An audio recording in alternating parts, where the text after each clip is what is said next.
उतार लें तो हृदय में लिख लो, दिमाग में लिख लो, किसी नोटबुक में लिख लो, जो आप रोज स्वाध्याय करें। बिल्कुल विश्वास मानिए, ये 4 बातें जो बता रहे हैं ये जीवन की धरोहर है जो आपको दे रहे हैं। सदा रहो अलमस्त, नाम की धुन में हो जा मत वाला, निरंतर नाम।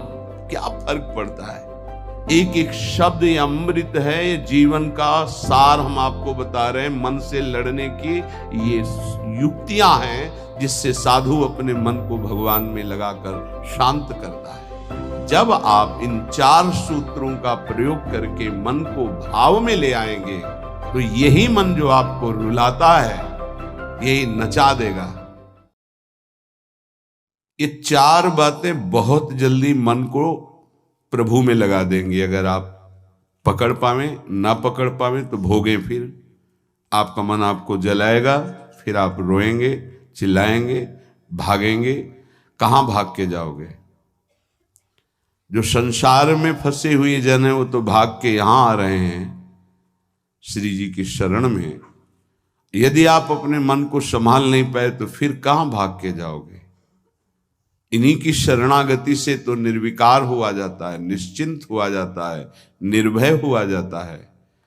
इनके चरणों को छोड़कर कहां निश्चिंतता होगी, कहां निर्भयता होगी? पहला, बिल्कुल ये जीवन की वो दवा है जिससे आप बिल्कुल ठीक हो जाएंगे यदि ये जीवन में उतार लें तो। हृदय में लिख लो, दिमाग में लिख लो, किसी नोटबुक में लिख लो, जो आप रोज स्वाध्याय करें। पहला, जहां जहां मन जाए, जिस वस्तु व्यक्ति स्थान में, तत्काल अपने प्रिया प्रीतम की भावना कीजिए। ये राधा वल्लभ लाल जी है। क्योंकि ये व्यक्ति पहले भी नहीं था, बाद में भी नहीं रहेगा। बीच में जो व्यक्ति दिखाई दे रहा है ये व्यक्ति नहीं, मेरे प्रभु है। वस्तु नहीं, मेरे प्रभु हैं। ये स्त्री नहीं, ये प्रभु हैं। ये पुरुष नहीं, ये प्रभु है। ये पापी नहीं, ये प्रभु हैं। ये महात्मा नहीं, ये प्रभु हैं। मान लो, सवाल हल हो जाएगा। दूसरा, जहां जहां मन जाए वहां वहां मिथ्यात्व भाव करके, ये सब माया का विलास, राधा वल्लभ श्री हरिवंश, राधा वल्लभ। और मन का एक स्वभाव है, जहां हम परिचय उसका ये जान जाते हैं स्वभाव का, तो हम उससे शासन में ले लेते हैं। लोग परिचय नहीं जानते हैं। जो ही आप जानेंगे ये भागाते हुए आ जाएगा। इसको सेकंड में भी कम समय में अधीन किया जा सकता है और पूरा जन्म लग जाएगा फिर भी अधीन नहीं कर पाओगे। बात को समझिए। ये 1 सेकंड में विश्व ब्रह्मांड में कहीं भी यदि इसका परिचय है वो तत्काल पहुंच जाएगा। वायु भी इसके समान वेगवान नहीं है। मन, अगर अमेरिका गए हैं, आपने वो दृश्य देखा है, कोई एरिया, महल, घर, जो भी 1 सेकंड के कम हिस्से में वो पहुंच जाएगा। ऐसे मन को प्रभु में लगाने के लिए जहां मन जाए, और जाना कि गया, इतना सावधान साधक होना। गया वो तत्काल आ जाएगा, उसको बुलाना नहीं पड़ेगा, वो तत्काल लग जाएगा। राधा वल्लभ श्री हरिवंश, राधा वल्लभ श्री हरिवंश, राधा वल्लभ। हो सकता है 5 बार न कह पाओ, फिर भाग जाए, फिर उसे लाना है। इसे कहते हैं अभ्यास योग। अभ्यास योग युक्तेन चेतसा नान्यगामिना। एक दिन ऐसा आएगा नान्यगामिना, ये जाएगा ही नहीं, ये नहीं जाएगा। फिर दिव्य शाश्वत परम पुरुष की प्राप्ति इसी से हो जाएगी। तीसरा, हमारे मन में जो सही स्फुरणाएं हो रहे हैं उसका सपोर्ट जरूरी है। विरोध से ही मन केवल काबू में नहीं होता है, सपोर्ट जरूरी है। अब सपोर्ट शब्द से कितना मन प्रसन्न हो रहा है, हर्षित हो रहा है, उस बात का सपोर्ट जो गुरुवाणी, शास्त्र, संतजनों की वाणी, उसके अनुकूल वो बोल रहा है। चलो आज हम तुम्हारी बात पूर्ण कर देते हैं। वो कहता है मुझे आज मीठा खाने की बहुत इच्छा है। ठीक है, हम श्री जी को भोग पधराते हैं, नाम कीर्तन करते हैं, आचमन कराते हैं, फिर उसको पा लेते हैं। बिल्कुल वो आपको भजन में विरोधी भाव नहीं पैदा करेगा। कहीं कहीं मन को सपोर्ट करना है, वो कहीं कहीं शास्त्र सम्मत गुरु आज्ञा के अंतर्गत सपोर्ट जरूरी है, जरूरी है। बिल्कुल विश्वास मानिए, ये 4 बातें जो बता रहे हैं ये जीवन की धरोहर है जो आपको दे रहे हैं। चौथी बात, जो शास्त्र विरुद्ध दोष वाली सलाह दे रहा है, बिल्कुल नहीं, बिल्कुल नहीं, बिल्कुल नहीं। जैसे वो जरूरी है सपोर्ट, ऐसे बिल्कुल सपोर्ट नहीं, बिल्कुल सपोर्ट नहीं, बिल्कुल नहीं। अब वो आपको जलाएगा। जैसे सपोर्ट शब्द से हर्षित हो गया, ऐसे बिल्कुल नहीं शब्द से वो शोकित हो जाएगा। अब आपको उदास कर देगा। जब उदास वो होगा तो आप उदास हो जाएंगे, कहीं मन नहीं लगेगा।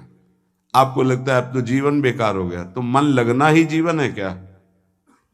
अरे अभी आप समझे नहीं। सोहम तवै वाश्रितः, मैं प्रियालाल के आश्रित हूं। तो तन वांग मनोभीर, अगर ये नहीं लग पा रहे हैं तो मैं स्वयं प्रियालाल के आश्रित हूं। ये मुझे कैसे भ्रष्ट कर सकता है? तन वांग मनोभीर, शरीर वाणी और मन, ये हम समर्पित कर रहे हैं। तो शरीर वाणी मन, ये तीनों धोखा दे रहे हैं। शरीर बीमार हो गया है, जबान खराब हो गई है, मन गलत चिंतन करा रहा है, तो हमारा बाल बांका भी नहीं कर सकता, क्योंकि सोहम तवै वाश्रिता, मैं स्वयं प्रियाजू की शरण में हूं। उपासक ये 4 बातें नोट कर ले, बहुत ये जीवन के लिए अत्यंत लाभदायक है। जब आपका मन आपको परास्त कर रहा है, जला रहा है, वो जलन सिर्फ मन को प्राप्त हो रही, आपको नहीं। आप बिल्कुल दूर हैं, आप दृष्टा हैं, आप साक्षी हैं उसके, आप स्वामी हैं उसके। यदि आप स्वीकृति नहीं देंगे तो आपसे पापाचरण नहीं करा पाएगा। आपको डरना नहीं कि अब मन में काम आ गया, क्रोध आ गया, अब तो मेरी दुर्गति हो जाएगी, बिल्कुल नहीं। देखो देखो जरा, इस पर विचार करो। क्या शरीर को त्याग देने से परम पद मिल जाएगा? दुखों की निवृत्ति हो जाएगी? क्या निर्विकारता आ जाएगी? नहीं।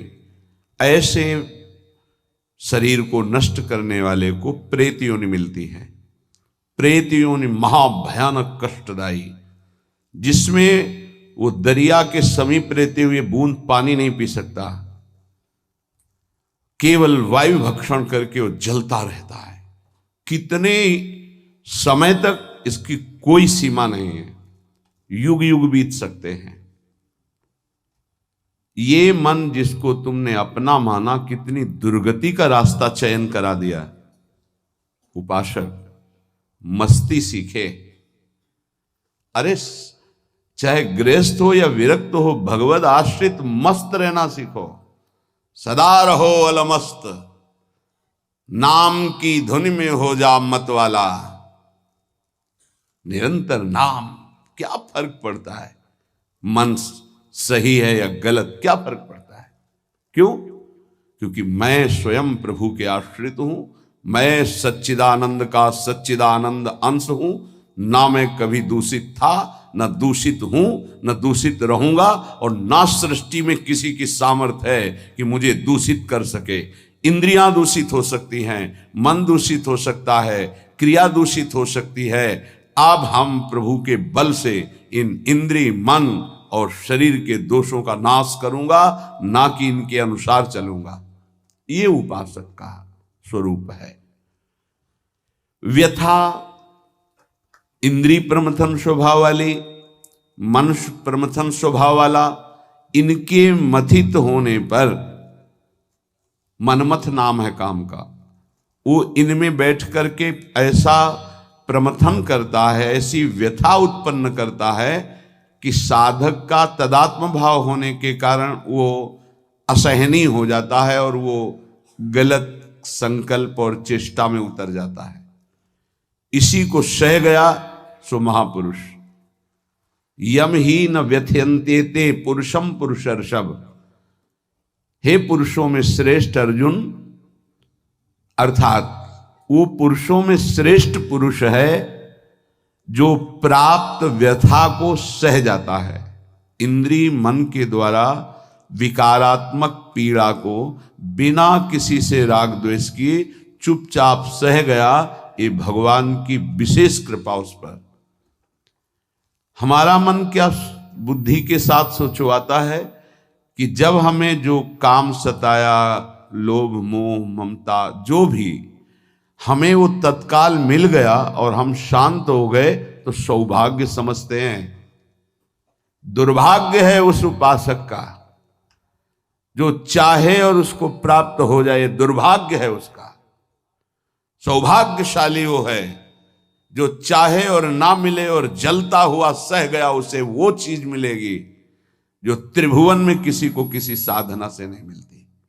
यम ही न व्यथ्यन्ते ते पुरुषम पुरुषर्षभ शम दुखा सुखाधीरम स्वमृतत्वाय कल्पते। वो अमृत पद का अधिकारी हो गया, वो अमर हो गया, अविनाशी हो गया, वो अविनाशी पद में आरूढ़ हो गया जो इस व्यथा को सह गया।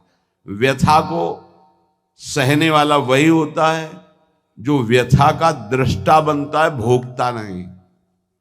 तुम दृष्टा हो, बात समझिए। आपने देखा आपका मन गलत चाह कर रहा है, ये आपने देखा, आप में नहीं है, मन में है। पर कहने को होता है कि मेरे मन में दोष आ गया, लेकिन मेरे मन में नहीं, वो मेरे में आ गया, मैंने स्वीकार कर लिया। यही दुर्दशा है माया के द्वारा की गई। इसी का नाम जड़ चेतन ग्रंथि है।